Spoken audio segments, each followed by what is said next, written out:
Poucas pessoas na indústria podem dizer que já trabalharam como atriz, cantora, compositora, apresentadora, dubladora, produtora, modelo, estilista, mas a Raven-Symoné pode. De Cheetah Girls às visões da Raven, o ícone encantou e emocionou o público com talento, timing pra comédia e uma personalidade que transcendia a TV. Mas você, espectador do Fefoverso, sabe muito bem que a jornada de uma estrela mirim na mídia pode ser bem mais complicada do que o mundo enxerga.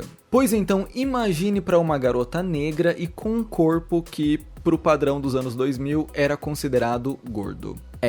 A vida da Raven foi uma montanha-russa e hoje a gente vai falar sobre os altos e baixos dessa lenda do Disney Channel. Domingo é dia de viagem no tempo e eu te convido pra viajar comigo. Eu só vou me apresentar antes, se esse for o seu primeiro vídeo por aqui. Oi, muito prazer, eu sou o Fefo Caires e esse é o Fefoverso, é o nosso mundo pop, onde a gente fala sobre Hollywood, filmes, séries, tretas de famosos, bastidores da fama e muito mais. Se inscreve aí pra ficar por dentro de tudo isso, a gente tá rumo a 500 mil de inscritos. E se você puder me seguir nas redes sociais, eu vou ficar muito feliz também. Eu sou @FefoCaires, aparece lá no Insta pra dar uma força. Não é exagero dizer que a Raven já nasceu pros holofotes. Algumas pessoas nascem com esse dom, e a Ravenzinha foi uma delas. Os pais da menina perceberam o carisma da filha logo cedo e quando ela tinha só 3 anos, assinaram um contrato com uma agência especializada em talentos infantis. E deu certo.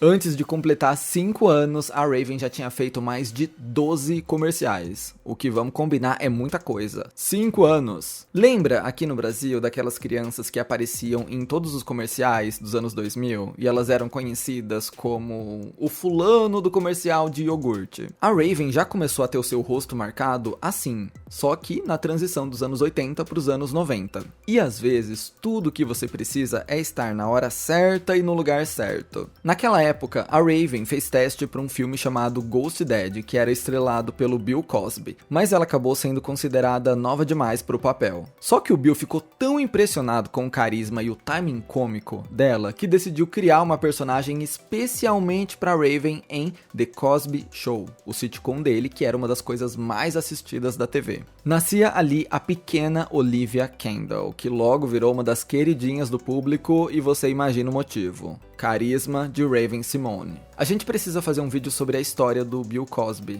né? Não é a primeira vez que eu cito ele aqui no canal e eu sempre penso que falta muito contexto nessa história. Vou anotar e colocar na minha lista. Bom, a partir daí, a Raven não parou mais. Além de seguir com os comerciais e com outras participações na TV, ela também não perdeu tempo para investir em uma carreira musical. Foi ainda com 5 anos que ela assinou um contrato com a MCA Records, se tornando inclusive a artista mais jovem da gravadora. O álbum de estreia veio 2 anos depois, aos seus 7 anos, com produção de ninguém mais, ninguém menos que a Missy Elliott. Ela foi uma espécie de mentora vocal da Raven e ainda produziu o single principal dela, That's What Little Girls Are Made Of. Apesar do investimento, esse primeiro álbum não teve muito sucesso e, eventualmente, o contrato com a gravadora foi enterrado. Mas tudo bem, porque naquele momento já tinha uma outra empresa de olho nela. Vamos lá! A Raven entrou no radar da Disney bem quando a emissora estava buscando uma forma de reinventar o seu jeito de fazer televisão. Eu tenho um vídeo aqui sobre a guerra entre Nickelodeon e Disney, e lá eu falo mais sobre esse assunto, mas resumindo,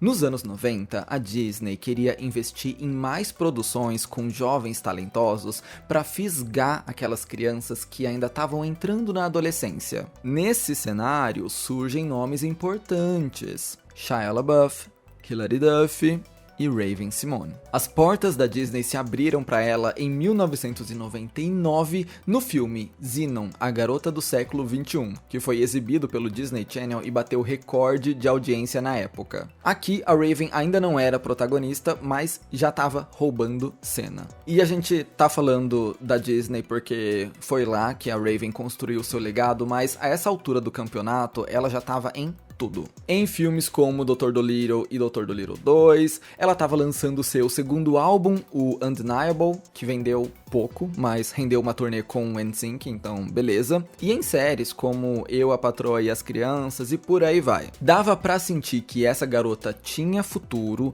e realmente ela estava prestes a se tornar um dos rostos do Disney Channel. Como isso aconteceu? Foi lá por 2001 que o produtor Michael Porris teve a ideia de uma nova série para o canal sobre uma garota que tem visões do futuro. O nome inicial do projeto era Absolutely Psychic e a Raven chegou a fazer um teste para ser a melhor amiga da protagonista. No começo, a série não era sobre a Raven e não tinha nada a ver com a versão que a gente conheceu. Inclusive, a Anneliese van der Pol, que interpretou a Chelsea em As Visões da Raven, foi uma das atrizes que tentou o papel de protagonista nessa primeira edição, Absolutely Psychic. A gente não sabe detalhes de quem conseguiu o papel, mas sabemos que, depois de alguns testes de câmera, o Disney Channel percebeu que estava fazendo uma burrada. Para tudo, reformula tudo, a gente precisa dessa garota aqui como protagonista. E assim surgiu That's So Raven.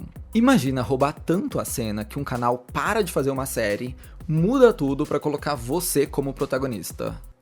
Her Mind. E o sucesso veio logo de cara. O primeiro episódio bateu 3 milhões de espectadores, um número imenso pro canal na época. Mais do que um sucesso de audiência, a série foi o ponto de virada pro Disney Channel. Sabe aquele mar de produtos licenciados que a gente viu com Hannah Montana e High School Musical? Então, projetos como Lizzie McGuire e As Visões da Raven foram o que fizeram a Disney perceber que dava pra tirar ouro das suas marcas. E a série foi um marco pro Disney Channel em muitos sentidos. Além de ter participado desse renascimento do canal, ela também foi a primeira a passar de 100 episódios na emissora e também teve um dos episódios mais assistidos da história do canal, Primos do Interior, na terceira temporada. Comenta aí se você já assistiu esse episódio. O sucesso vinha da fórmula perfeita: comédia física, carisma, representatividade, uma história que fala sobre amizade, sobre família, sobre autoestima e sobre temas que naquela época quase não apareciam na TV infantil, como racismo e padrões de beleza. Eu acabei de ver a Chloe dizendo: eu não contrato pessoas negras. Isso é discriminação. Olha, pensa bem, Ray. Já viu alguém negro, latino ou asiático trabalhando na Sassis? Na verdade, não.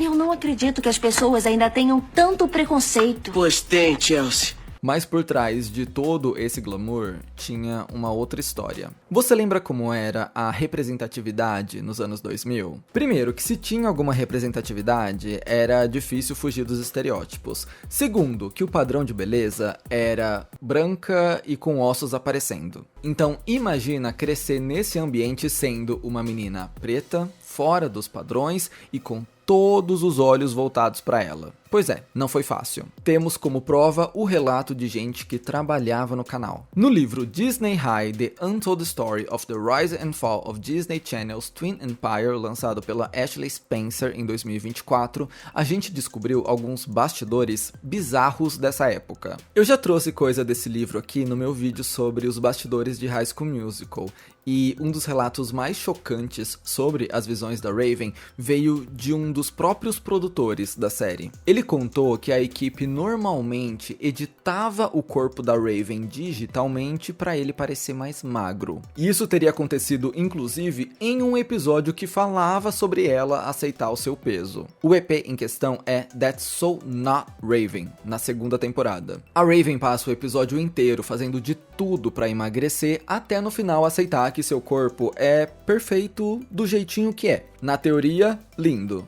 Na prática, o que vimos foi computação gráfica para deixar ela mais magra. Na cena em que ela aceita o próprio corpo do jeito que é.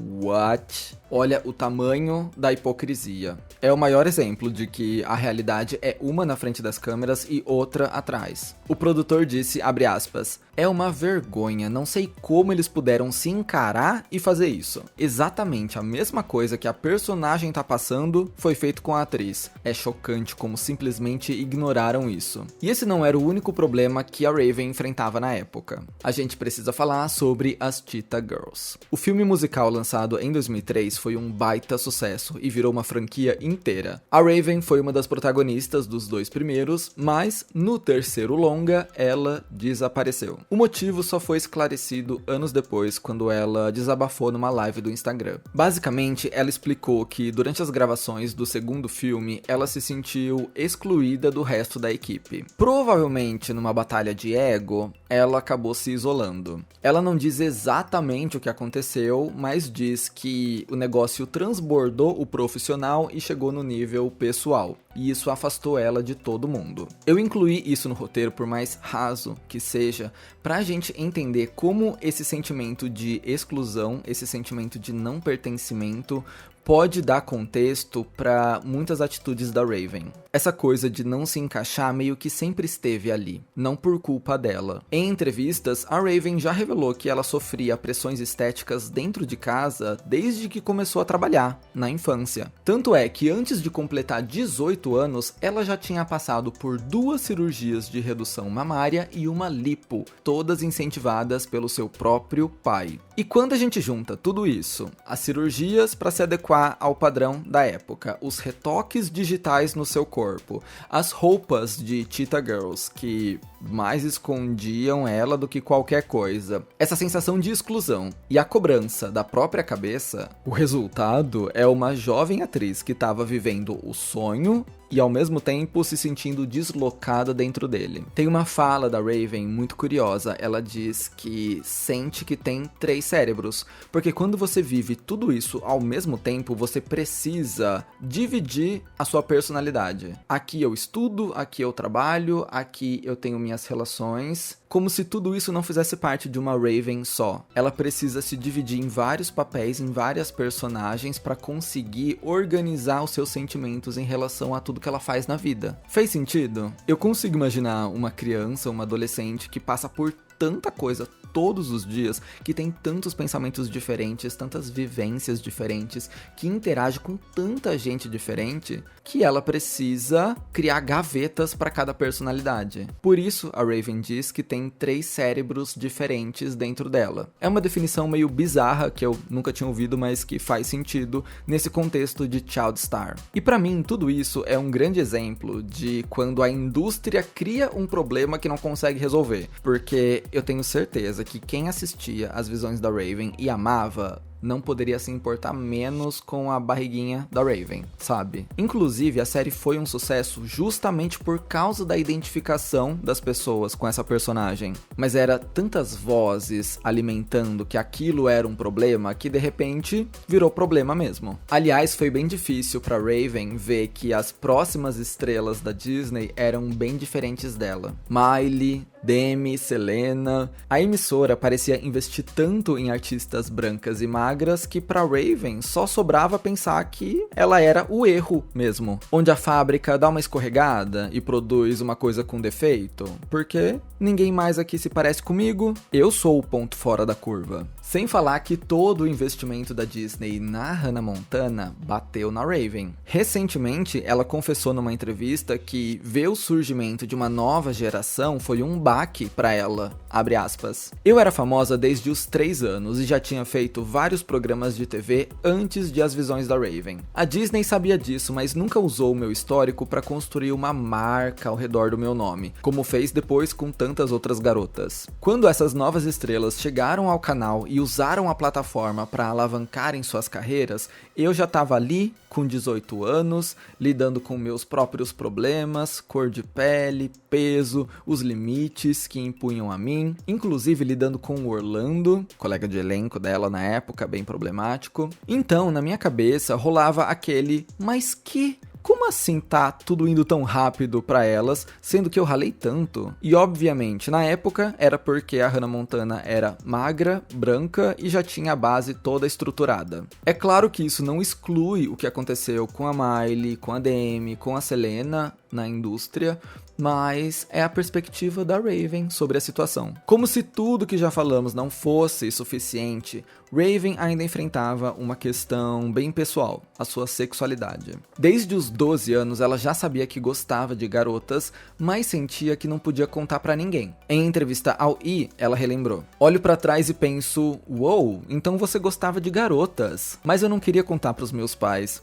Não podia falar em voz alta. Como assim a Olivia do The Cosby Show é gay? Isso era loucura. Eu tinha um seriado número 1, álbuns musicais, turnê com NSYNC. A minha lista de desejos estava completa aos 18 anos. Eu não queria lidar com essa questão, mas isso foi corroendo minha alma." Foi só em 2013 que a Raven se assumiu publicamente, celebrando a legalização do casamento entre pessoas do mesmo sexo nos Estados Unidos, com um tweet que dizia: "Finalmente posso me casar, eba!" E em 2020, ela se casou com a Miranda Mayday numa cerimônia íntima. A Raven tem defendido a causa LGBTQIAP+, desde então, inclusive organizando um protesto dentro da Disney contra uma lei da Flórida que proibia discussões sobre identidade de gênero nas escolas. Mas eu acho que ter tantos problemas internos sobre a sua identidade afetou a Raven de um jeito que ela não esperava. Por exemplo, ela deu uma entrevista pra Oprah em 2014, que deveria ser aquela conversa exclusiva e emocionante sobre sair do armário. Lá, a Raven deu algumas falas que repercutiram bem negativamente na internet. Ela disse que não queria ser rotulada como uma pessoa gay,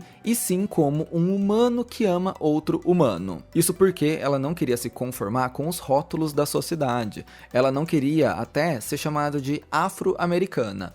Ela queria ser chamada apenas de americana. Já entendeu pra onde foi a conversa, né? As redes sociais pegaram fogo com comentários do tipo: "Ela se assumiu gay, mas a gente não pode falar a palavra? O que tem de errado em falar o que é? Ah, então ela não se considera afro-americana? Ela está negando sua negritude?" E por aí vai. A Raven contou recentemente que ficou muito frustrada na época porque ela achou que essa entrevista ia ser o seu momento de liberdade e na realidade jogou o nome dela na lixeira. Mas como eu falei, eu acho que a Raven cresceu com muito medo de deixar as pessoas dizerem quem ela é. Então ela se sente mais confortável tirando esse poder dos outros, tirando os rótulos que podem dar pra ela. Eu não vejo como maldade, é uma cicatriz, talvez.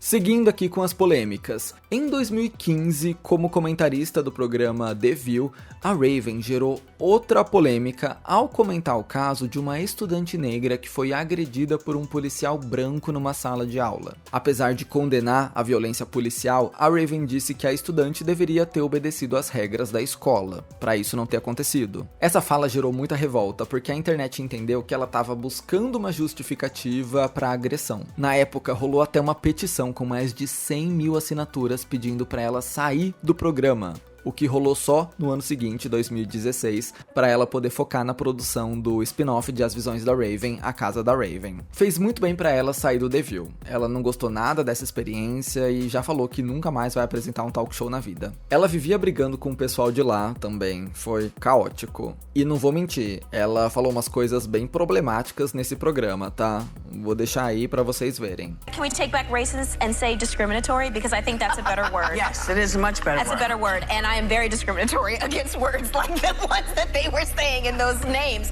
I'm not about to hire you if your name is Watermelon Andrea. It's just not gonna happen. I'm not gonna hire you. No, is that mean? Is that mean? No, is that mean? Is that mean? Enfim, capítulo The View encerrado. Outro episódio controverso veio já nessa nova série A Casa da Raven. A produção acompanhava a nossa visionária como mãe solteira e abordava temas familiares com um bom humor, o que fez a série ser bem recebida pelo público. But a atriz se envolveu em uma nova polêmica ao dizer que preferia que a personagem continuasse heterossexual, sem fazer uma referência à sua própria identidade. Abre aspas. Raven Baxter é uma personagem que eu tenho orgulho de interpretar, mesmo sendo hétero e cis. E tudo bem, deixa ela ter o momento dela. Alguns fãs criticaram essa decisão da Raven, dizendo que agora, como produtora, ela perdeu a oportunidade de dar mais visibilidade à causa LGBTQIAP+. Mesmo assim, ela segue a sua parceria com a Disney. A Raven anunciou no ano passado um novo spin-off da franquia, chamado Alice in the Palace, com estreia prevista ainda para esse ano. Mas a gente nem tem muita informação, viu? Talvez tenha virado lenda urbana. Conclusão. A Raven é, sem dúvidas, uma das figuras mais controversas que já passou pelo Disney Channel, mas isso não muda o impacto que ela teve na televisão infantil. Ela abriu caminho para outras meninas negras brilharem e deixou sua marca como atriz, cantora, dubladora, produtora e ícone da cultura pop. A verdade é que crescer na frente das câmeras é difícil, e a Raven não é exceção. Ela também teve os seus buracos na estrada, mas eu acho que, no final das contas, essa é uma história sobre autoconhecimento, sobre combate ao preconceito e sobre trabalho duro. Porque essa mulher trabalha desde os 3 anos de idade. Mas e aí, o que você achou da história da Raven-Symoné? Você imaginava que ela tinha passado por isso tudo? Comenta a sua opinião aí embaixo. Eu espero que você tenha gostado desse vídeo. Eu amo esse estilo de narrativa. Amo quando a gente vai pra nostalgia. Principalmente porque essas pessoas fizeram parte da minha infância, então é muito pessoal pra mim. E eu adoro poder compartilhar com vocês. Se você gostou, deixa um like, se inscreve no canal pra ter mais conteúdos assim. Vai me seguir nas redes sociais também, isso me ajuda muito. E a gente se vê no meu próximo vídeo. Belezinha? Bye bye.